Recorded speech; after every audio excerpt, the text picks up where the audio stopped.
अस्सलामुअलैकुम। प्रोग्राम जी स्पोर्ट्स के साथ मोहसिन बहदी आपकी खिदमत में हाजिर है। हफ्ते का आज हमारा पहला शो है तो कुछ खबरें पिछले गुज़िश्ता 3 दिन की भी शामिल करेंगे। और सबसे पहले आपको बताएं, दौरा इंग्लैंड के हवाले से पाकिस्तान के लिए जो प्रैक्टिस मैच हैं वो जारी हैं और ऑफिशियली सीरीज़ का शेड्यूल भी अनाउंस कर दिया गया है पाकिस्तान क्रिकेट बोर्ड की जानिब से। और फिर मिसबाह-उल हक ने कुछ बातचीत की पिछले दिनों मीडिया से। उन्होंने ये कहा कि ऑस्ट्रेलिया का टूर मुश्किल था, इंग्लैंड के ख़िलाफ़ जो हमारी तैयारी है वो मुख्तलिफ है और इंग्लैंड के ख़िलाफ़ जो टीम है वो भी मजबूत है। इन तमाम तर मौज़ूआत को आज शो का हिस्सा बनाएंगे, लेकिन सबसे पहले चलते हैं अपनी टॉप स्टोरीज़ की जानिब। पाकिस्तान क्रिकेट बोर्ड ने दौरा इंग्लैंड का शेड्यूल जारी कर दिया। दौरा इंग्लैंड में 3 टेस्ट और 3 T20 मैचेस खेले हैं। सीरीज का आगाज 5 अगस्त को ओल्ड ट्रैफर्ड मैनचेस्टर से होगा। ऑस्ट्रेलिया एक मुश्किल टूर था, इंग्लैंड का दौरा इससे मुख्तलिफ है। उम्मीद है टेस्ट सीरीज तक तैयारियां मुकम्मल हो जाएंगी।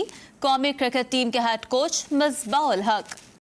साबिक Pakistani batting coach grant flower ने कौमी क्रिकेट टीम के साबिक कप्तान यूनुस खान से मुआफी मांग ली।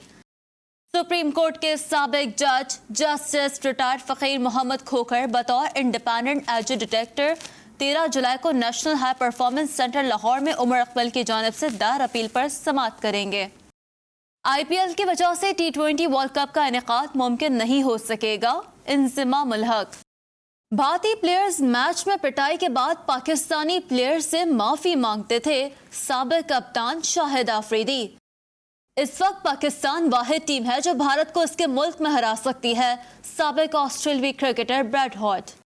एशियन क्रिकेट काउंसिल का हंगामी इजलास 9 जुलाई को तलब। इजलास में एशिया कप के मुनक्किद होने या न होने का फैसला किया जाएगा। श्रीलंका ने 2011 वर्ल्ड कप फाइनल की तहकीकात मुकम्मल कर ली। कोई खिलाड़ी फिक्सिंग में मुलव्वस नहीं पाया गया। पुलिस ने तमाम खिलाड़ियों को क्लियर करार दे दिया। भारतीय कप्तान विराट कोहली पर भी मफादात के टकराव के कानून की खिलाफ वर्जी का इल्जाम आयद हो गया। गुज़िश्ता हफ्ते 700 गोल्स का एजाज हासिल करने वाले स्टार फुटबॉलर लियोनेल मेसी ने बार्सिलोना क्लब छोड़ने पर गौर शुरू कर दिया। जी हाँ, टॉप स्टोरीज आपने देखी। क्रिकेट के साथ साथ फुटबॉल और दीगर खेलों की खबरें भी हमने शामिल की और दौरा इंग्लैंड की बात करेंगे। दौरा इंग्लैंड, जैसा कि हमने आपको बताया कि प्रैक्टिस मैच जारी हैं और ड्यूक बॉल का इस्तेमाल हुआ प्रैक्टिस मैचेस में। बॉलर्स के लिए काफ़ी तारीख़ी दौरा ये होगा इंग्लैंड का, पाकिस्तान की अगर जानिब से या तमामी दुनिया की जो भी टीमें खेलेंगी, क्योंकि जो ICC की जानिब से रूल्स बनाए गए हैं उसके हवाले से बॉलर्स काफ़ी मुश्किलात का सामना हो सकता है बॉलर्स को। और इसी पर आज के शो में हमें ज्वाइन किया है इस पर बात करने के लिए। बहुत अच्छे बॉलर रहे अपने वक्त के, पाकिस्तान की खिदमत भी की है, पाकिस्तान की जानिब से खेले भी हैं और पाकिस्तान सुपर लीग जो कि 4 चांद लगा देती है पाकिस्तान की क्रिकेट को, उसका हिस्सा भी रहे हैं। पाकिस्तान सुपर लीग की मकबूल फ्रेंचाइज पेशावर ज़ल्मी के साथ जुड़े हैं, उनके कोच हैं और पाकिस्तान के साबिक कोच भी रह चुके हैं। फॉर्मर टेस्ट क्रिकेटर मैं बात कर रहा हूं मोहम्मद अकरम की। मोहम्मद अकरम, आपको वेलकम करेंगे शो में। जी अस्सलाम वालेकुम, थैंक यू जी।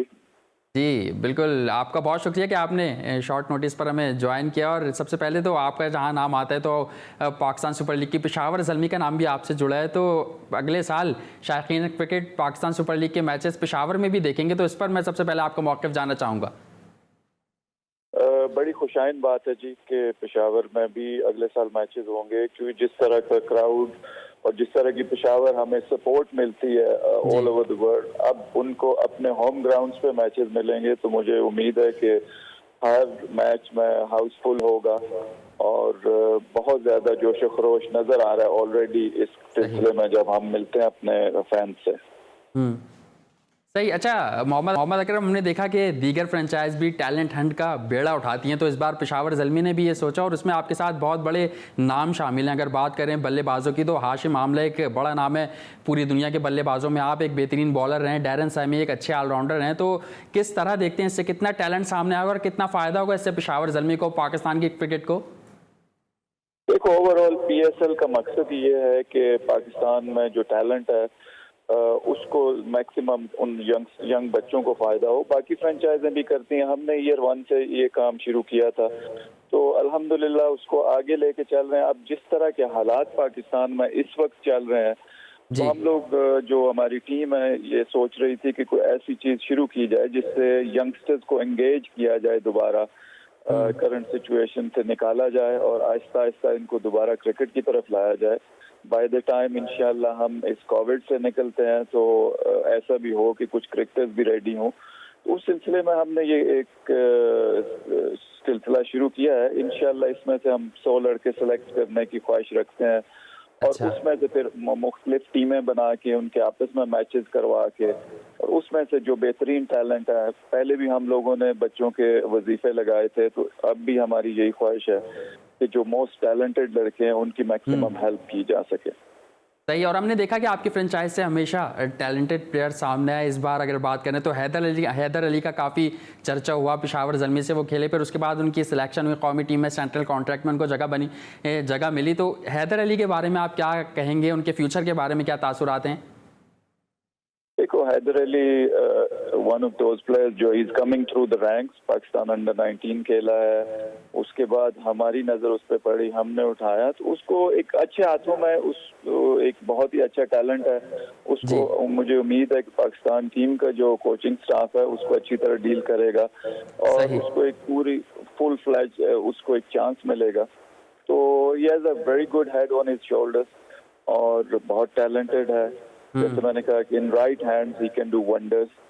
तो इस तरह के बच्चे ये PSL के थ्रू या जिस तरह बाकी फर्स्ट क्लास क्रिकेट्स में से आते रहे, बस उसके बाद ये होता है कि जब टैलेंट आइडेंटिफाई हो जाए तो उसको अच्छी तरह से आगे ले जाने का, उसको ग्रूम करने का जो तरीकाकार है वो बड़ा अच्छा होना चाहिए। तो मुझे उम्मीद है कि पाकिस्तान का जो कोचिंग स्टाफ है वो इन लाइन्स पे सोच रहा होगा। सही। अच्छा, हमने देखा कि हैदर अली ने बयान दिया था कि हमें पाकिस्तान में रोहित शर्मा जैसा किरदार अदा करना चाहते हैं, और हम देख रहे हैं जैसे जैसे यंग टैलेंट पाकिस्तान का सामने आता है या ऊपर आता है तो उसके जो फेवरेट प्लेयर होते हैं या आइडियल होते हैं वो हमारे पड़ोसी मुल्क से होते हैं। तो इसकी आप क्या वजह देख रहे हैं? नहीं, सिर्फ पड़ोसी मुल्क से नहीं, हमारे अपने भी बहुत सारे फेवरेट जी। अभी बाबर आजम ने भी ये बात कही कि मुझे विराट कोहली से नहीं, अगर पाकिस्तान के लेजेंड क्रिकेटर से मिलाया जाए, जावेद मियांदाद, मोहम्मद यूसुफ, यूनुस खान। नहीं, मैं यही कह रहा हूँ कि देखो, क्रिकेटर्स दुनिया में जहाँ पे भी हो, चाहे वो इंग्लैंड का हो, इंडिया का हो या पाकिस्तान का हो, हर एक का कोई फेवरेट होता है, चाहे वो वेस्ट इंडीज का हो। कोहली के बारे में कोई शक नहीं कि वो दुनिया का बहुत ही अच्छा प्लेयर है और अगर उसको कोई आइडियलाइज करता है तो इसमें कोई बुराई नहीं है। बट हमारे अपने बहुत अच्छे अच्छे हीरोज हैं, चाहे वो बॉलिंग डिपार्टमेंट देख लें या बैटिंग में, जिस तरह बाबर आजम ने कहा कि यूनुस खान, मोहम्मद यूसुफ, इंजमाम, जावेद भाई, जहीर भाई, तो ये लेजेंड हैं, ये लेजेंड गुजरे हैं। तो बहुत से बच्चे इनको आइडियलाइज करते हैं। लेकिन अब जिस तरह की T20 क्रिकेट है, बहुत सारे लोग शायद अफरीदी को आइडियलाइज करते हैं या रोहित शर्मा को करते हैं जो अब तेज खेलते हैं क्रीज पे आके। तो ये हर एक का अपना एक वो है कि किसको कौन सा प्लेयर पसंद है, इसमें कोई वो सियासी बात नहीं होती।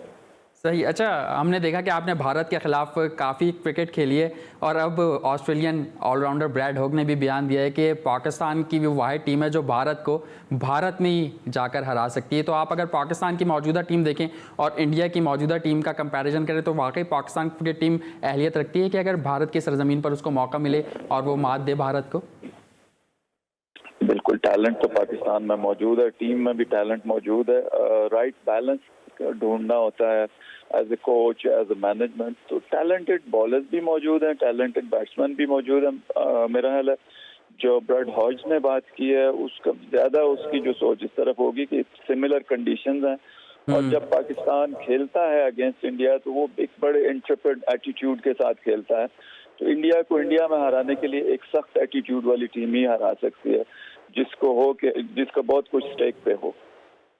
सही। अच्छा, मैं भी हेडलाइन में शाहिद खान आफरीदी, मायनाज ऑलराउंडर लेजेंडरी क्रिकेटर का बयान देख रहा था कि उन्होंने भी ये कहा कि हम जब भारत को बहुत दफ़ा हमने भारत को हराया, लेकिन जब हम हराते थे तो ऑन फील्ड के अलावा जब बाहर उनके प्लेयर्स मिलते थे तो वो माफ़िया मांगते थे। तो आपने भी काफ़ी हराया, आपके टेन्योर में बहुत जीता है पाकिस्तान इंडिया से, तो ऐसा कुछ हुआ है आप लोग के साथ भी? देखो, ग्राउंड में तो एक मुकाबला होता था, ग्राउंड के बाहर सारे लोग मिक्स बैठते थे, दोस्त भी थे। तो ऐसा तो नहीं मैंने कभी देखा कि माफिया मांगी है, लेकिन ऑब्वियसली हर प्लेयर्स का एक डिफरेंट दोस्त थे, उस तरह के लोग। शायद अफरीदी से किसी ने मांगी हो, अगर वो शायद कह रहा है तो उसको ऐसा वाकया हुआ होगा, लेकिन मेरी समझ में ऐसा कुछ नहीं है। सही, आपकी नज़र में ऐसा कुछ नहीं। अच्छा, मैं क्योंकि आप भी पीएसएल में काफ़ी बढ़ चढ़कर हिस्सा लेते हैं और लाहौर कलंदर के सीईओ राना आतिफ ने एक बयान दिया कि जिसमें उन्होंने कहा कि चैंपियंस लीग को दोबारा होना चाहिए, जैसे आईपीएल है या पाकिस्तान सुपर लीग, इनकी टॉप टीम्स को दुनिया की टॉप टीम से खेलना चाहिए, इससे प्लेयर्स को भी फ़ायदा होगा। तो आप लोग या आपकी फ्रेंचाइज इस बारे में कुछ सोच रहे हैं? देखो, ये मैं या आतिफ भाई हम लोग इसका फैसला नहीं कर सकते। हम तो सिर्फ ये कह सकते हैं कि ये होना चाहिए, और मैं इनकी इस बात को पूरी तरह सेकंड करता हूँ कि ऐसा होना चाहिए। ये डिसीजन बोर्ड लेवल के हैं या ये डिसीजन जो है आईसीसी लेवल के हैं, तो आई एम श्योर ये उनको सोचना चाहिए। सही। अच्छा, आजकल बातें हो रही हैं पेशावर ज़ल्मी की जानिब से टर्किश ड्रामा चल रहा है, बड़ा मकबूल है वो शायकीन में या आवाम में, तो उसका बारे में बताइएगा ज़रा। कह रहे हैं कि हलीमा सुल्तान जो उस ड्रामे की मेन किरदार हैं, उनको आप लोग शामिल करने का सोच रहे हैं, ब्रांड एम्बेसडर बनाने का सोच रहे हैं। मोहसिन, ऐसा है कि मैं ईयर 1 से न सिर्फ क्रिकेट पे तवज्जो देता हूँ, और जो प्लेयर्स के रिलेटेड कोई चीज़ हो तो वो मेरे ज़िम्मे होती है। उसके अलावा हमारी एक मार्केटिंग टीम है, और हमारी बड़ी अच्छी मार्केटिंग टीम है, और हमारा जो चेयरमैन है वो खुद भी बड़ा अच्छा बिजनेस को मैनेज करते हैं। तो ये उनके डिसीजन होते हैं, मेरा डिसीजन जस्ट क्रिकेट रिलेटेड होता है, लेकिन ये अगर उनको ला रहे हैं तो आई एम श्योर कि वो दे आर थिंकिंग अहेड। सही, ठीक है। मोहम्मद अकरम, आप हमारे साथ मौजूद ही रहिएगा। वक्त हुआ एक ब्रेक का। ब्रेक के बाद जब वापस आएंगे तो आपकी मौजूदगी का फ़ायदा उठाते हुए कुछ दौरा इंग्लैंड पर भी बातचीत करेंगे। कहीं मत जाइए, देखते जी स्पोर्ट्स।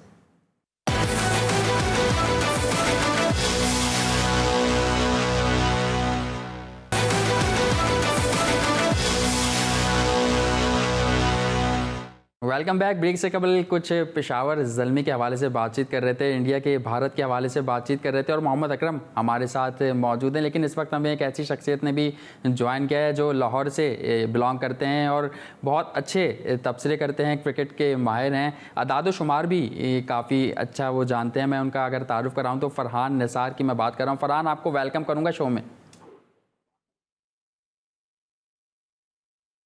फ़रहान, आपको आवाज़ आ रही है मेरी? जी जी, कैसे हैं आप? जी बिल्कुल, मैं बहुत शुक्रिया आपका कि आपने शॉर्ट नोटिस पर हमें ज्वाइन किया। मोहम्मद अकरम साहब, आपकी जानिब आऊँगा। दौरा इंग्लैंड के हवाले से कुछ बातचीत करना चाहूँगा और आपसे पूछना चाहूँगा कि कैसा देख रहे हैं आप दौरा इंग्लैंड को? इंग्लैंड का दौरा हमेशा एक टफ सीरीज होती है, और इन हालात में जिसमें पाकिस्तान को इतनी ज़्यादा प्रैक्टिस का मौका नहीं मिला, और अब ये एक अच्छी बात है कि वहाँ पे एक महीना इनको मिल जाएगा, पर इसके बावजूद भी उतने प्रैक्टिस मैचेस नहीं मिलेंगे टेस्ट सीरीज में जाने से पहले। तो मेरे हिसाब से पाकिस्तान के लिए टेस्ट सीरीज एक बहुत ही बड़ा टेस्ट होगा। देखना होगा कि ये किस तरह अच्छा, मिसबाह-उल-हक की अगर बात करें तो गुज़िश्ता दिनों उन्होंने मीडिया से बात की और उन्होंने कहा कि दौरा इंग्लैंड जो है वो इसलिए अच्छा होगा क्योंकि जब हम ऑस्ट्रेलिया गए थे तो वहाँ टीम कमज़ोर थी, ये टीम जो है टफ लग रही है। तो आप इसको कैसा देखते हैं? काफ़ी टफ लग रही है आपको भी ये टीम?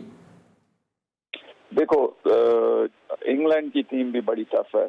पाकिस्तान के लड़के अच्छे टैलेंटेड लड़के लग रहे हैं, लेकिन पाकिस्तान ने बहुत अरसे से टेस्ट मैच क्रिकेट नहीं खेली, और इंग्लैंड में जाके कंडीशन वाइज मैं ये कहूँगा कि जिस वक्त ये सीरीज होने जा रही है तो उस वक्त कंडीशन बहुत बेहतर होती हैं अगस्त सितंबर में।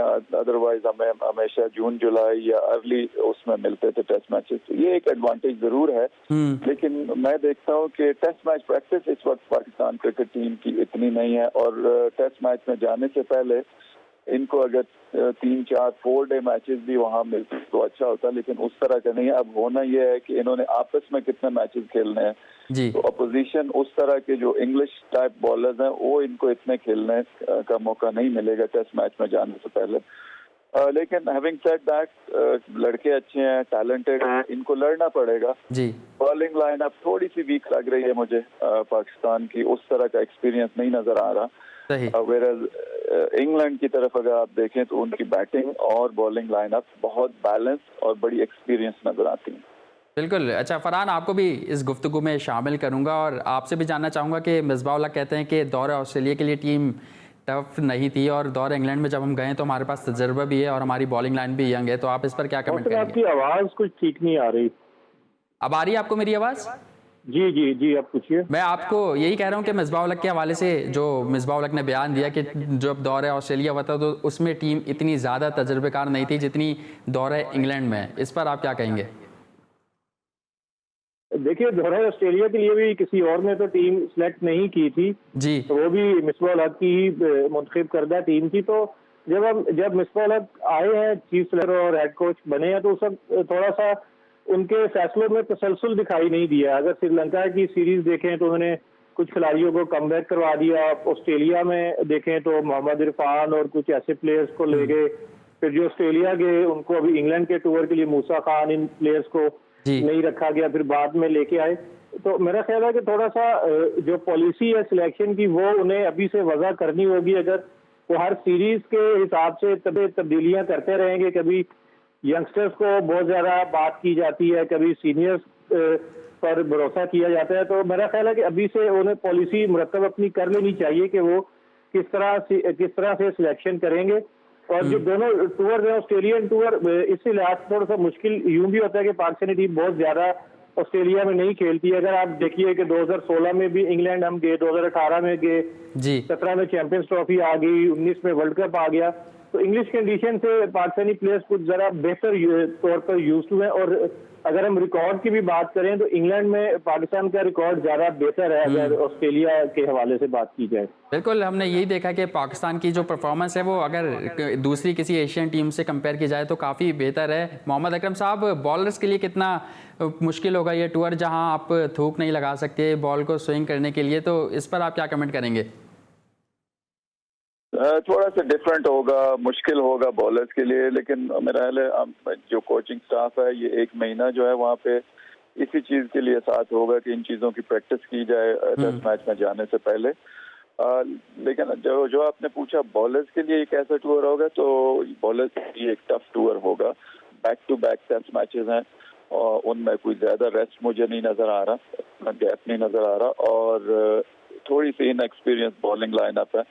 तो पाकिस्तान हैवीली शाहीन शाह पे डिपेंड कर रहा होगा, देखना होगा कि वो अपने आप को कितना फिट रख सकते हैं और बाकी बॉलर्स उनको किस तरह सपोर्ट करते हैं और कप्तान और कोचिंग स्टाफ उनको किस तरह इस्तेमाल करता है। तो ये सारा कुछ इन चीज़ों पे नज़र रखनी पड़ेगी। बिल्कुल। अच्छा, हमने देखा कि यूनुस खान के हवाले से मैं आपसे जानना चाहूँगा। हमने देखा कि पिछले साल यूनुस खान आपकी लीग में आपके साथ थे, पेशावर ज़ल्मी के साथ थे, और अब वो पाकिस्तान के साथ हैं, बैटिंग कोच के तौर पर दौरे इंग्लैंड में गए हैं। तो आप इनकी शमूलियत को कैसा देखते हैं? देखो, मैं डे वन से जब यूनुस खान रिटायर हुआ ताकि उनको एज ए बैटिंग कोच लाया जाए, उनको मेन स्ट्रीम क्रिकेट में किसी तरह अंडर 19 या A टीम के साथ एटलीस्ट लाया जाए। जब वो नहीं आए तो मैंने उनको अपने साथ लिया था। 3 साल उन्होंने मेरे साथ गुजारे पेशावर ज़ल्मी में। बहुत हार्ड वर्किंग और क्रिकेट को समझने वाले, पाकिस्तान की कप्तानी की हुई है और 3 साल हमारे साथ कोचिंग करके उनको कोचिंग का तजर्बा भी हो गया है। तो इनका फायदा ही होगा, कोई नुकसान नहीं होगा। पाकिस्तान के यंगस्टर्स को जिस तरह ये इंस्पायर कर सकते हैं, इनके अंदर वो सारी सलाहियतें मौजूद, और इसका एक बड़ा अच्छा कॉम्बिनेशन बनेगा मेरा ख्याल है। मिसबाह उल हक के साथ एक दूसरे की ये दोनों बड़ी अच्छी रिस्पेक्ट भी करते हैं और all the youngsters they look up to him. तो ये एक अच्छा इंडक्शन है मेरे ख्याल से। सही। अच्छा, मैं एक बयान पढ़ रहा था, साबिक लेजेंडरी हमारे बैट्समैन हैं इंजमाम उल हक, कप्तान भी बहुत अच्छे रहे हैं, तो उन्होंने एक बयान दिया कि दौरे इंग्लैंड में जब खिलाड़ी होटल में ही रहेंगे या होटल से बाहर नहीं निकल पाएंगे तो डिप्रेशन में हो जाएंगे और डिप्रेशन के बायस वो आपस में लड़ सकते हैं। तो आपने भी काफ़ी क्रिकेट खेली है, तो आप क्या समझते हैं कि वाकई ऐसा हो सकता है? इंजमाम भाई की बात थोड़ी सी समझ जरूर आती है कि जब होटल में इतनी देर बंद रहे, लेकिन अब जो है होटल में भी इस तरह की एक्टिविटीज हम इवन फ्रेंचाइज क्रिकेट में भी इस तरह की एक्टिविटीज रखते हैं होटल के रूम्स में भी कि लड़के एंगेज रहे, वहाँ पे टीम रूम में कुछ ना कुछ एक्टिविटी चलती रहे। तो आई एम श्योर कि पाकिस्तान टीम की जो मैनेजमेंट है वो भी इन्हीं लाइंस पे सोच रही होगी, कुछ ना कुछ उन्होंने लाजमी कर रखा होगा। और ये हालात ही ऐसे हैं कि जिसमें आपको ये बर्दाश्त करना पड़ेगा, एक दूसरे को लेके चलना पड़ेगा और अंडरस्टैंड करना पड़ेगा कि किस तरह की सिचुएशन है, आप बाहर नहीं जा सकते। बिल्कुल। फरहान, आपको भी गुफ्तगू में शामिल करूंगा और आपसे जानना चाहूँगा कि आपने भी काफ़ी क्रिकेट कवर किया और इंजमाम उल हक का ये जो बयान है डिप्रेशन के हवाले से, इसको आप कैसा देखते हैं? देखें, जब प्लेयर्स बाहर जाते थे तो तब भी इनकी लड़ाइयाँ होती थी। 2007 का अगर आप T20 वर्ल्ड कप देखें तो शोएब अख्तर और मोहम्मद आसिफ का किस्सा वो उससे बहुत अगर पीछे माजी में जाए तो एक आमिर सुहेल और इजाज अहमद के दरमियान भी एक ऐसा वाकया हो चुका है। तो मेरा नहीं ख्याल कि डिप्रेशन में जाएंगे, क्योंकि जैसे अभी अकरम भाई ने कहा कि होटल के अंदर भी अब बहुत ज़्यादा एक्टिविटीज़ होती हैं, और जो हमें तस्वीर मौसूल हुई पीसीबी की जानिब से इंग्लैंड से, तो कभी वो बैडमिंटन खेलते हुए दिखाई दिए, कभी प्ले स्टेशन पर गेम्स खेल रहे थे। तो मेरा नहीं ख्याल इस पर डिप्रेशन होगा, और दूसरी कोई चॉइस नहीं है जिन हालात में ये क्रिकेट हो रही है। अगर इंतजामुल हक भी, अगर चेयरमैन क्रिकेट बोर्ड भी होते तो उनके पास भी कोई दूसरी चॉइस ना होती कि प्लेयर्स को किस तरह से डिप्रेशन से बचाया जाए। अभी तक की जो खबरें आ रही हैं और जो वहाँ से जो रिपोर्ट्स आ रही हैं, तो उस वक्त तक अभी तक तो कोई ऐसी डिप्रेशन की बात दिखाई नहीं दे खिलाड़ियों में। ठीक है। अच्छा फरहान, मैं ये भी जानना चाहूँगा आपसे कि हमने देखा दौरे इंग्लैंड के लिए जब टीम गई तो बहुत सारे साबिक क्रिकेटर्स ने बयान देना शुरू किए, लेकिन जो बैटिंग कोच गए यूनुस खान की मैं बात कर रहा हूँ, उन्होंने एक बयान दिया था कि जोफ्रा आर्चर, जो कि बड़ी ज़बरदस्त फॉर्म में और काफ़ी मुश्किलात पैदा करते हैं बल्लेबाजों के लिए, वो पाकिस्तान के बल्लेबाजों को परेशानी में मुब्तला कर सकते हैं। तो आप क्या समझते हैं, बयान क़ब्ल अज़ वक्त नहीं हो गया थोड़ा सा? नहीं, मेरा ख्याल है ठीक है। और अगर वो यूनुस खान ये बात ना भी कहते तो तब भी सबसे ज्यादा खतरा जोफ्रा आर्चर से ही होना था पाकिस्तानी टीम को। और दूसरा ये देखिए कि यूनुस खान के जो बयान हैं वो बड़े दिलचस्प होते हैं। 2009 में जब T20 वर्ल्ड कप के लिए वो गए कप्तान थे, तो उन्होंने कहा कि इसको हम सिर्फ फन के लिए खेलेंगे, इस फॉर्मेट को, ये कोई इतना उस तरह का फॉर्मेट नहीं है टेस्ट के हवाले से कि सिर्फ अपने प्लेयर्स का प्रेशर रिलीज करने के लिए उन्होंने इस तरह का बयान दिया। तो मेरा ख्याल है कि इस बयान से कोई ऐसा दबाव नहीं आएगा पाकिस्तानी प्लेयर्स पर, क्योंकि इसकी जोफ्रा आर्चर से फेस करने की तैयारी कर गए होंगे, और जो बैटिंग कोच हैं या हेड कोच हैं उन्होंने सारे प्लान किए होंगे जो बाकी बॉलर्स हैं, और खासतौर पर जोफ्रा आर्चर के अगेंस्ट। तो मेरा नहीं ख्याल कि इस बयान से कोई मोराल पर असर आएगा पाकिस्तानी जो बैटिंग लाइन है। ठीक है, आप नहीं समझते ऐसा। मैं मोहम्मद अकरम आपकी जानिब आऊँगा और एक सवाल ये करना चाहूँगा कि जिस तरह हमने देखा कि आपकी फ्रेंचाइज से काफ़ी सारे प्लेयर्स प्रोड्यूस हुए, बहुत सारे प्लेयर्स परफॉर्म करते हैं। कामरान अकमल की अगर बात करें, वहाब रियाज की अगर बात करें, तो मैं कामरान अकमल के हवाले से आपसे सवाल करना चाहूँगा कि क्यों वो नहीं आ पाते कौमी टीम में। और वहाब रियाज का कहा जा रहा है कि उनको टेस्ट सीरीज़ में मौका दिया जाएगा, और तो उनकी शमूलियत अगर टेस्ट सीरीज़ में होगी, टेस्ट टीम में वो दोबारा आएंगे, खेलेंगे, तो कैसा होगा वो टीम के लिए? देखो, कोई भी एक्सपीरियंस बॉलर है तो वो अगर वापस आता है, या उसको, मैं तो पहले ये कहूँगा कि आमिर और वहाब का जो रिटायरमेंट का फैसला था वो मुझे उस वक्त समझ नहीं आया कि इन्होंने क्यों रिटायरमेंट दी। इस तरह के इमोशनल डिसीजन नहीं होने चाहिए, हालात को देखना चाहिए टीम को। तो अगर उस वक्त मैं सिलेक्शन कमेटी में होता या किसी बोर्ड का कोई मेंबर होता तो मैं इनके घर चला जाता और इनसे कहता है कि पीछे देखो कि अभी बहुत यंगस्टर्स हैं, इनको ग्रूम करके फिर आप लोगों ने रिटायर होना है। तो इतनी इन्वेस्टमेंट जब पीसीबी ने इन पे की हुई थी तो इनकी रिटायरमेंट एक तो समझ से बाहर थी। अब रिटायर से वापस आना एक अच्छी बात है, लेकिन वही बात है, 1 स्टेप फॉरवर्ड 3 स्टेप बैकवर्ड वाली बात हो जाती है। अब आगे चल रहे हैं तो फिर पीसीबी को भी आगे चल पड़ना चाहिए था, लेकिन अगर वो टीम का हिस्सा होंगे तो उससे एक एक्सपीरियंस बॉलर ये ढूंढ रहे हैं। मेरा ख्याल इन्होंने आमिर को भी रिक्वेस्ट की थी कि आप वापस आए, तो शायद उन्होंने फैसला चेंज नहीं किया, और वहाब का शायद वो फैसला चेंज करके वापस आ जाए। लेकिन आप कोचिंग करते रहे हैं, आपके अंडर वहाब खेले भी हैं, आपको लगता है कि वहाब रियाज में अभी टेस्ट क्रिकेट बाकी है, वो टेस्ट क्रिकेट खेल सकते हैं? टेस्ट क्रिकेट मेरे हिसाब से तो दोनों बॉलर्स में अभी क्रिकेट बाकी थी। सिर्फ ये है कि उनको मैनेज करने की जरूरत थी कि अगर उनको 2 मैच खिला के एक में रेस्ट दे के फिर 2 मैच खिलाए जाते, या इस तरह का वर्कलोड मैनेज किया जाता आमिर का भी उसके आने के बाद, तो वो थोड़ी सी और लंबी क्रिकेट खेल सकते थे, टेस्ट मैच क्रिकेट। और टेस्ट मैच ही रियल क्रिकेट है हमारे लिए एज क्रिकेटर्स। तो जैसे मैंने कहा कि मेरे लिए एक सरप्राइज था इन दोनों का रिटायर होना। दोनों में पूरा पोटेंशियल मौजूद था और है टेस्ट मैच क्रिकेट खेलने का। बिल्कुल। अच्छा, मैं कामरान अकमल के हवाले से भी आपसे सवाल किया था, तो मैं जानना चाह रहा था, इस बार भी उन्होंने सेंचुरी की, पिछली बार भी काफ़ी लीडिंग रन स्कोरर रहे, वो आपकी जानिब से परफॉर्म करते रहे, आपकी टीम की जानिब से, पेशावर ज़ल्मी की जानिब से, लेकिन मैंने देखा है कि वो कौमी टीम तक नहीं जगह बना पाते। इस बात की हम जब अपनी टीम मीटिंग में बैठते हैं तो हमें कभी समझ नहीं आई। हमारे लिए स्टार परफॉर्मर है कामरान अकमल पिछले 4-5 सालों से, वहाब, कामरान, हसन अली, ये सारे। और वाकई इस बात पे हम भी सोच रहे हैं, सोचते रहे हैं, लेकिन ऑब्वियसली पीसीबी के डिसीजंस पे हम कोई वो कमेंट इस तरह नहीं कर सकते। Obviously management they must be looking ahead, शायद वो यंगस्टर्स को मौका देना चाहते हैं, लेकिन जब कोई बंदा डोमेस्टिक क्रिकेट में इतना ज़्यादा परफॉर्म कर रहा है तो उसको मौका तो मिलना चाहिए।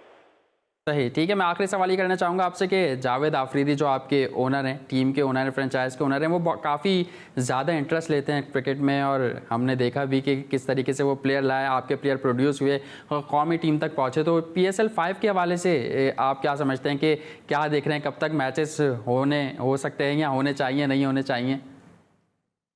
मैचेस तो जरूर होने चाहिए। अब ये डिपेंड करेगा कि इसकी टाइमिंग क्या है, किस वक्त आपको विंडो खाली मिलती है। इंटरनेशनल क्रिकेट जिस तरह अब शुरू हो गई है, तो किस वक्त ये कराना मुनासिब होगा पाकिस्तान के लिए, और कौन सा ऐसा मौका होगा जब हम बाहर के प्लेयर्स को दोबारा पाकिस्तान वापस ला सकें, जब उनका कॉन्फिडेंस पूरी तरह बहाल हो चुका हो। तो सूनर और लेटर ये होना तो है, अब टाइम डिसाइड होने की बात।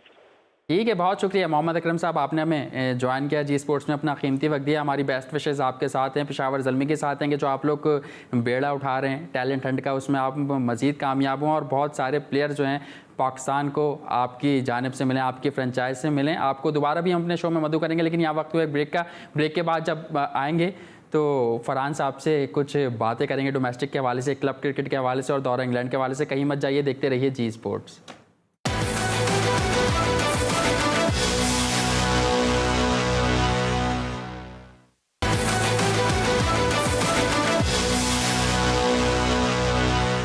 एक बार फिर जी स्पोर्ट्स में खुश आमदीद। फरहान निसार लाहौर से हमारे साथ मौजूद हैं। फरहान, आपकी जानिब आऊँगा और आपसे जानना चाहूँगा कि हमने ब्रेक से कबल कामरान अकमल की बात की, लेकिन अब कुछ उमर अकमल के हवाले से बातचीत करते हैं कि कहा जा रहा है उनकी समाअत अब 13 जुलाई को होगी। PSL का ये वाक़या है, आप क्या समझते हैं एज आ सहाफ़ी कि उनकी सज़ा में कमी आ सकती है? देखिए, ये जो इतनी ताख़ीर होती जा रही है समाअत में, तो इससे मुझे ये एक फील आ रही है कि शायद कुछ अंदरूने खाना कुछ ऐसी बातें हो रही हैं कि उमर की सजा में कुछ कमी की जाए, कोई थोड़ी सी नरमी बरती जाए। क्योंकि अगर स्ट्रेट फॉरवर्ड ये रहते तो फौरी तौर पर इस केस का फैसला सुना देते और वो जो 3 साल की सजा थी उसको बरकरार रखते। अच्छा। लेकिन यहाँ पे जो बार बार ये ताख़ीर है, इससे थोड़ा सा मुझे ये फील हो रहा है कि शायद उनकी सजा में कुछ जो है कम उसको कर दिया जाए। हमने ये भी देखा कि काफ़ी हाई प्रोफाइल शख्सियत हैं जो उन्होंने वकील हायर किए हैं। जी बिल्कुल, तो ये सारी चीजें जो अभी न्यूज सामने नहीं आ रही, लेकिन जो बैक एंड पे उनके जो वकील हैं उमर अकमल खुद भी हैं, तो पाकिस्तान क्रिकेट बोर्ड और उनके दरमियान कुछ ना कुछ बातचीत जरूर हो रही होगी और इसी वजह से जो ये समाअत है ये बार बार इसमें ताख़ीर आ रही है, इसमें डिले आ रहा है। तो जैसे वो अच्छे प्लेयर थे, अगर उनकी सजा में कुछ कमी हो जाएगी तो यकीनन उनके पास एक चांस होगा कि वो दोबारा से अपना जो करियर है उसको स्टार्ट करें। अच्छा, उमर अकमल के जो बड़े भाई हैं, कामरान अकमल की मैं बात कर रहा हूँ, उन्होंने एक बयान दिया था कि पाकिस्तान क्रिकेट बोर्ड ने, मैनेजमेंट ने उमर अकमल को सही तरीके से ट्रीट नहीं किया, उनको शाहिद आफरीदी, शुएब अख्तर की तरह ट्रीट करना चाहिए था। तो आप इस पर कुछ तबसरा करना चाहें? देखिए, कामी से तो बड़ी पुरानी हमारी दोस्ती है, लेकिन ये देखिए ट्रीट प्लेयर ने खुद करना होता है कि जब आप इतने एक्स्ट्रा ऑर्डिनरी टैलेंटेड हों कि आप पाकिस्तान खेलने से पहले ही आपके बारे में ये बात की जाए कि ये अगला विव रिचर्ड्स है दुनिया का, ये पाकिस्तान का अगला कप्तान है, तो फिर आप पर भी रिस्पॉन्सिबिलिटी आ जाती है। और टैलेंट में आपके साथ नहीं है कोई उस टाइम में अगर 2006, 7, 8 की बात करें तो उमर अकमल के कैलिबर का कोई बैट्समैन नहीं था, शायद पाकिस्तान क्या है बल्कि कहीं पर भी नहीं होगा। तो फिर ये प्लेयर की अपनी जिम्मेदारी है कि वो इन चीजों को फॉर ग्रांटेड ना ले, बल्कि ज्यादा रिस्पॉन्सिबिलिटी शो करे, अपने कैरियर को बेहतर अंदाज से लेके चले। तो मैं बाबर अक्सर ये जगहों पे कहता हूँ कि 2008 का जो अंडर 19 वर्ल्ड कप था उसमें उमर अकमल भी थे और विराट कोहली भी थे, और टैलेंट में उमर अकमल बहुत आगे थे विराट कोहली से। तो आज आप देख लीजिए कि दोनों कहाँ पर हैं, तो इसी से अंदाजा हो जाता है कि किसने कितनी रिस्पॉन्सिबिलिटी शो की, किसने कितनी अपनी गेम को इम्प्रूव किया, अपनी पर्सनैलिटी को इम्प्रूव किया। तो ये सारे सवाल आपके सामने आ जाते हैं। बिल्कुल, हम यही समझते हैं कि उमर अकमल जितना बड़ा टैलेंट था उस तरीके से परफॉर्म नहीं कर पाया। क्या वजूहात थी, खैर ये उमर जाने और उनका रब जाने। मैं आपकी PSL के हवाले से भी आपसे बात करना चाहूँगा, क्योंकि हमारे साथ जो है वो मोहम्मद अकरम मौजूद थे और वो पेशावर ज़ल्मी का हिस्सा रहे। हमने देखा कि आप मुल्तान सुल्तान के साथ रहे हैं। तो मैं आपसे ये जानना चाहूँगा कि जिस तरह तमाम ही ओनर्स PSL के बहुत अच्छा काम कर रहे हैं, तो उस तरह अली तरीन भी काफ़ी अच्छा काम कर रहे हैं, तो टैलेंट हंट का कोई इरादा है मुल्तान सुल्तान का? देखिए, मैं 2 साल मुल्तान सुल्तान के लिए एज ए मीडिया मैनेजर काम किया और उससे ज़्यादा मेरा जो बुनियादी काम ये होता है टैलेंट स्काउटिंग करना। अगर आप निशान अशरफ को देखिए इस साल, तो वो बिल्कुल कहीं पर भी नहीं थे, उनको स्काउट किया और बताया टीम ओनर को और वो फिर PSL में आए और खेले। तो अली तरीन साहब का जो टैलेंट हंट वाला जो है ना, उस पर वो इतना बिलीव नहीं करते कि हम प्लेयर्स को लेते हैं तो उन्हें स्काउट करते हैं। फिर लोधरा में अली तरीन की एकेडमी है, तरीन क्रिकेट एकेडमी, तो वहाँ पर उन प्लेयर्स को रखा जाता है, उन्हें अकोमोडेशन भी दी जाती है, अच्छे कोचिज हैं। फिर बाहर से कोचिज आते हैं, जॉन्टी रोड इस दफा आए, कुछ और इंग्लिश कोचिज भी आए। तो ये अच्छा फरहान, हमारे साथ, मैं सॉरी आपको इंटरप्ट कर रहा हूँ, कॉलर मौजूद हैं। कौन सा, आप कहाँ से बात कर रहे हैं? अब्दुल्ला बात कर रहा हूँ कराची से। जी, कौन सा, आप कहाँ से बात कर रहे हैं? अब्दुल्ला बात कर रहा हूँ कराची से। जी अब्दुल्ला, क्या कहना चाहेंगे? जी मोहसिन, मुझे ये क्वेश्चन पूछना है कि जैसे कि दौरे इंग्लैंड पे अभी खबरें आ रही हैं कि सरफराज अहमद फर्स्ट चॉइस नहीं होंगे, तो जिस तरह से देखा जाए कि PSL में भी रिजवान को इनकी टीम ने नहीं खिलाया था, तो क्या ये बेहतर नहीं होगा कि सरफराज को अपॉर्चुनिटी दी जाए, क्योंकि उन्होंने पाकिस्तान की कैप्टनसी भी की और लास्ट इंग्लैंड टूर में वो कैप्टन भी रहे हैं पाकिस्तान के, वो ज़्यादा तजुर्बेकार हैं रिजवान की बनिस्बत। ठीक है, बहुत शुक्रिया अब्दुल्ला, आपने सवाल किया। फरहान निसार साहब, सरफराज अहमद जो कि बहुत अच्छी कारकर्दगी दिखा चुके हैं इंग्लैंड में, तो उन्हीं के हवाले से सवाल है कि जैसे पाकिस्तान क्रिकेट बोर्ड की मैनेजमेंट मिसबाह उल हक या बाबर आजम ये बयान दे चुके हैं कि हम पहली चॉइस में मोहम्मद रिजवान को रखेंगे, तो इनका ये सवाल है कि मोहम्मद रिजवान ही क्यों फर्स्ट चॉइस है, सरफराज अहमद क्यों नहीं? जी मैं बताता हूँ, और इससे पहले जो पिछली बात मैं कर रहा था कि मुल्तान सुल्तान का बहुत ज्यादा वो हाइप में आने की बजाय के बहुत बड़े टैलेंट हंट कर दिए, उससे ज्यादा ये कि हम काम पर ज्यादा बिलीव रखते हैं कि खबरें इतनी ज्यादा बेशक ना आए, लेकिन जो बैक एंड पर वो टैलेंट स्काउटिंग जो है, प्लेयर्स की ग्रूमिंग, वो चीजें डेवलपमेंट, वो सारी चल रही होती हैं। तो जो सरफराज की जो बात की कि देखिए अभी रिजवान ही पाकिस्तान की टेस्ट टीम में खेल रहे हैं, लास्ट टेस्ट भी वही खेले थे, ऑस्ट्रेलिया में भी उन्होंने रन किए, तो कोई वजह दिखाई नहीं देती कि रिजवान को ड्रॉप करके सरफराज को मौका दिया जाए। और कोई भी प्लेयर अगर होगा, फर्ज कीजिए कि जब इमाम उल हक और शान मसूद खेल रहे थे तो आबिद रिजर्व में थे ना, तो जब परफॉर्मेंस इमाम की खराब हुई तो फिर आबिद अली को चांस मिला। तो यही है कि अब सरफराज ने एक कमबैक किया है टीम में, तो ये उनके एक तो उनकी गुड लक है कि वो दोबारा इतनी जल्दी टीम में वापस आए हैं। तो अब उन्हें वेट करना पड़ेगा कि जहां भी रिजवान की परफॉर्मेंस खराब होगी तो ऑब्वियसली जब दूसरी जो चॉइस अच्छा, रोहिल नजीर के हवाले से क्या खबर है? रोहिल नजीर को भी इंतजार करना पड़ेगा या वो खेल जाएंगे पाकिस्तान की जानिब से इस दौरे में? रोहेल मुल्तान में भी हमारे साथ थे और बहुत अच्छा टैलेंटेड वो प्लेयर है और फ्यूचर उनका बहुत ब्राइट है। अभी फर्स्ट क्लास में भी उन्होंने काफी रन किए, लेकिन देखिए कि जब हम एक्सपीरियंस की बात करते हैं तो ये नहीं किया जा सकता कि अगर रिजवान अवेलेबल नहीं है तो रोहेल को खिला दिया जाए, तो फिर सरफराज ही अच्छा, मैं अगर आपसे ये सवाल करूं कि जी क्या कह रहे हैं? मैं ये कह रहा हूँ कि अगर रिजवान नहीं होंगे तो फिर सरफराज ही खेलेंगे। रोहेल का यकीनन टाइम आएगा, वो पाकिस्तानी टीम में आ गए हैं, जिस तरह हैदर अली आए हैं, तो ये यंगस्टर फ्यूचर है पाकिस्तान का और आने वाले अरसे में यही लोग खेलते हुए दिखाई देंगे पाकिस्तान की टीम में। ठीक है। अच्छा, मैं आपसे अगर स्कॉट की बात करूं और मिसबाह उल हक की बात करूं, तो स्कॉट देखकर आपको क्या लग रहा है कि मिसबाह उल हक फ्यूचर की प्लानिंग कर रहे हैं या फिर बैकफुट पर आ रहे हैं?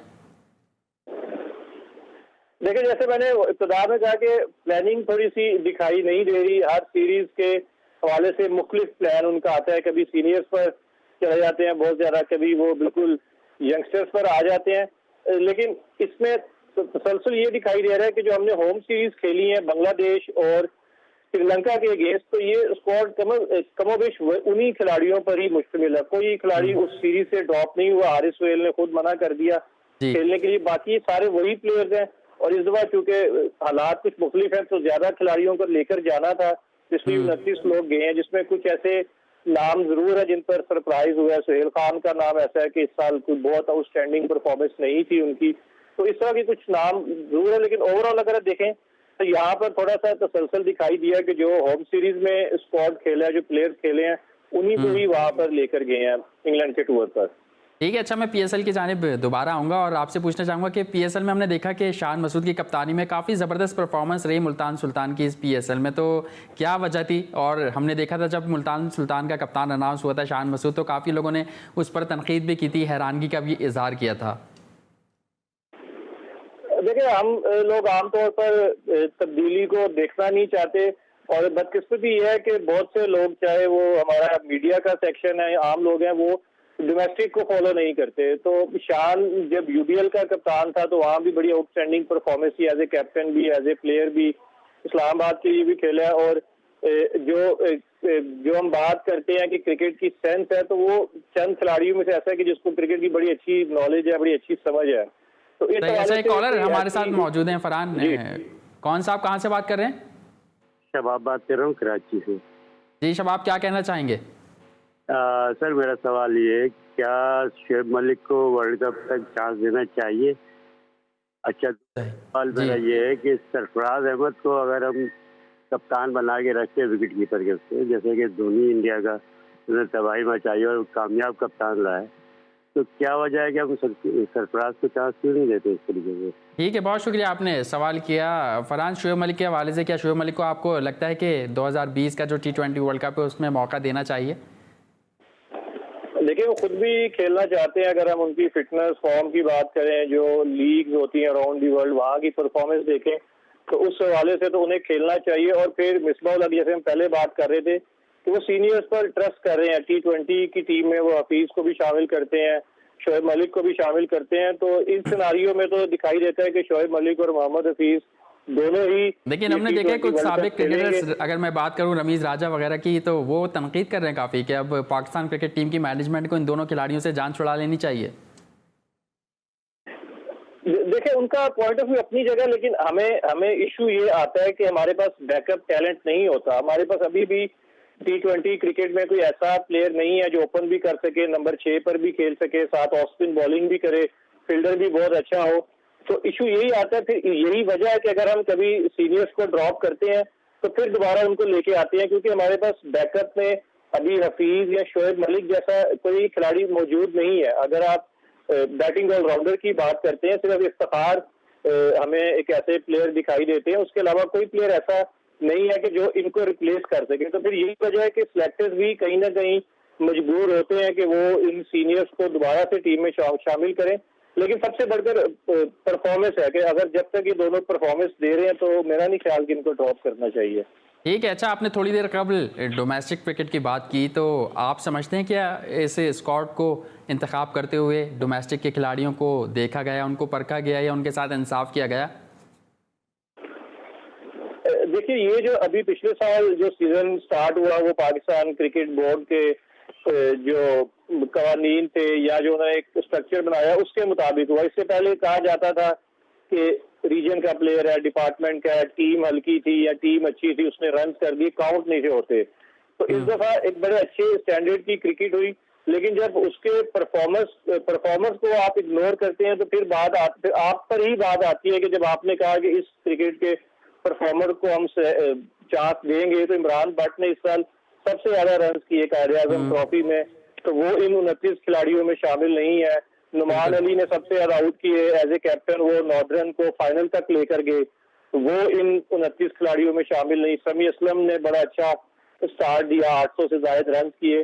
तो मैं ये सिर्फ यंगस्टर्स की बात कर रहा हूँ, मैं भी कामरान अकमल की या सलमान भट्ट की बात नहीं कर रहा कि वो बहुत ज्यादा परफॉर्मेंस देते हैं, लेकिन ये कुछ यंगस्टर्स ऐसे थे कि जिन्हें उनकी परफॉर्मेंस का रिवॉर्ड देना चाहिए था और कम से कम 29 खिलाड़ियों में तो शामिल करते और आप फिर अपनी बात को ही जस्टिफाई करते कि जो आपने नया सिस्टम शुरू किया है फर्स्ट क्लास क्रिकेट का, तो आप उसके जो परफॉर्मर है उन्हें आप रिस्पेक्ट दे रहे हैं और उन्हें नेशनल टीम में लेकर आ रहे हैं। भले उनकी 11 में जगह ना बने, लेकिन कम से कम, और खासतौर पर इंग्लैंड में जब 29 खिलाड़ी गए हैं तो वहां पर जो टॉप बैट्समैन है या टॉप बॉलर है उनको तो साथ लेके जाना चाहिए था पीसीबी को। बिल्कुल, डोमेस्टिक के हवाले से आपने बात की, टाइम हमारे पास कम है, मुल्तान सुल्तान की तरफ दोबारा आऊँगा और मैं ये पूछना चाहूँगा कि शायकीन क्रिकेट पूछ रहे हैं कि क्या अगले एडिशन में भी शाहिद आफरीदी को वो मुल्तान सुल्तान में देखेंगे? देखिए अभी तो ये बात कहनी बहुत अर्ली होगी, और ये जाहिर है कि इसमें कोचेस भी हैं, ओनर भी है, और सबसे बढ़कर प्लेयर का भी डिसीजन है। और शायद अफरीदी अभी उम्र के इस हिस्से में है कि वो अगर कोई यंगस्टर हो तो उसके बारे में कहा जा सकता है कि इस टीम में रहेगा या टीम चेंज करेगा। अभी तो उनके बारे में ये भी नहीं पता कि वो खुद भी खेलेंगे या वो छोड़ देंगे। जिस तरह से वो समाजी जो सरगर्मी है उसमें बहुत ज्यादा इन्वॉल्व है, तो इतना वो टाइम क्रिकेट को नहीं दे पा रहे। तो मेरा ख्याल है कि थोड़ा सा भी अर्ली होगा कि हम कोई भी कमेंट करें उनके खेलने या ना खेलने पर। ठीक है, ये थोड़ा सा अर्ली होगा। आखिरी सवाल मैं आपसे ये करूंगा कि शाहिद आफरीदी और मुश्ताक अहमद ने बयान दिया था कि अगर पाकिस्तान सुपर लीग के मैच नहीं होते और विनिंग टेबल की अगर देखी जाए, विनिंग टेबल की बात की जाए, तो उसमें मुल्तान सुल्तान टॉप कर रहा है, तो जीत मुल्तान सुल्तान को ही दी जाए। लेकिन इसमें हमने देखा कि कुछ फ्रेंचाइज के मालकान के उनके रद्द-ए-अमल जो है कुछ मुख्तलिफ आए, तो इस पर आप क्या कहेंगे अगर टीम मैचेस नहीं हो पाते तो? देखिए कुछ फ्रेंचाइज की तो बात अलग है। जो मुल्तान के ओनर अली करीम ने भी ये कहा कि वो खेलना चाहती है और क्रिकेट होनी चाहिए। इस तरह से अगर पॉइंट्स टेबल पर कोई भी टीम फर्स्ट है, ठीक है, आप उसको अगर कंक्लूड करना चाहते हैं टूर्नामेंट को, वो नहीं हो रहा तो कुछ ना कुछ हल निकालना होगा। लेकिन अगर हम मुल्तान सुल्तान के ओनर और टीम मैनेजमेंट या प्लेयर्स की ओवरऑल बात करें तो सब यही चाहते हैं कि जितनी अच्छी परफॉर्मेंस टूर्नामेंट में दी है वही परफॉर्मेंस हम नॉकआउट स्टेजेस में देकर और अपनी परफॉर्मेंस की बुनियाद पर पीएसएल की जो ट्रॉफी है उसको अपने नाम करें।